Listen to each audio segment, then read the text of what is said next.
So by this point in the process, you should have an idea of what product you want to sell. And this product is going to fit all the requirements that we've talked about previously in the article. It passes each one of the tests. It's looking good so far. You think that this is going to be a good product that you're going to want to be selling. So what the next step you're going to do is head on over to Alibaba.com, and here we're going to see if there is people that will make your product for you. So what we're going to check here on Alibaba is to see if there's going to be suppliers that will be able to make the product that you're hoping to sell.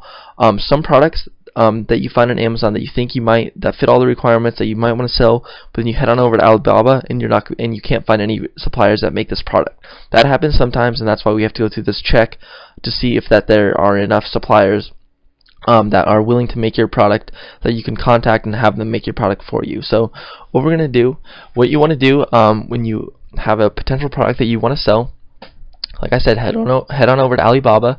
I'm going to type in your main product keyword. So if you're going to be selling silicone baking mats, you're going to search for that, and then we're going to see, and what you want to do is check the gold supplier, because we only want to be dealing and looking at reputable companies that aren't going to rip you off, and that are reliable companies that will do what you want and are not scams of any sort. So make sure you check this gold supplier right here. So once you check that, all these suppliers below are gold suppliers that are reputable companies that you can deal with. So what I like to do if I'm looking to sell silicone baking mats, I'll scroll down and see. So obviously, just right off the bat, we can see there's a ton of suppliers selling silicone baking mats.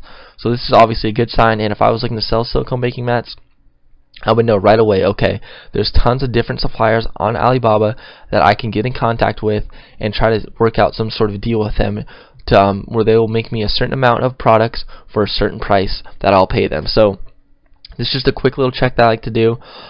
When I am going through this and I see, okay, there is enough suppliers for me to work with, what I like to do is click on them, and then if I like them, obviously, get out of the way. Alright, so it says FOB price is basically the price per unit. So to make one of them, it says it's going to cost $2 to $5 a piece.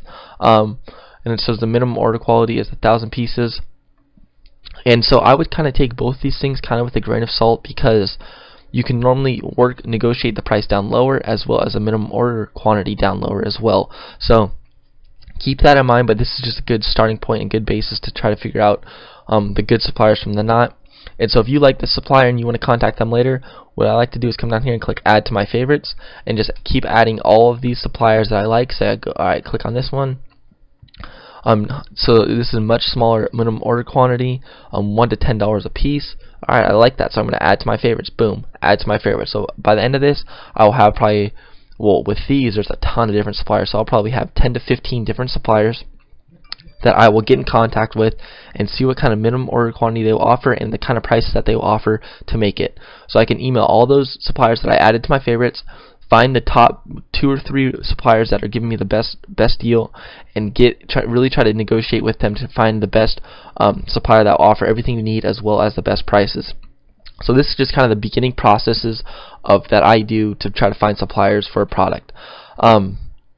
I'll be getting into more details about how to find a good supplier, how to contact them, how to talk with them, how to negotiate with them, and how I went about it in another update. But for right now, all I want to show you guys is just how to make sure that there are suppliers out there that are willing to make your product that you want to sell. So if we're selling silicone baking mats, boom, we can see right away, okay, there's a ton of different suppliers that we can get it made from. So that's a check right there, and we can move on to the next step. So all this video was showing you guys how to check to see if there are suppliers making your product. So that's it for this video, and thanks for watching.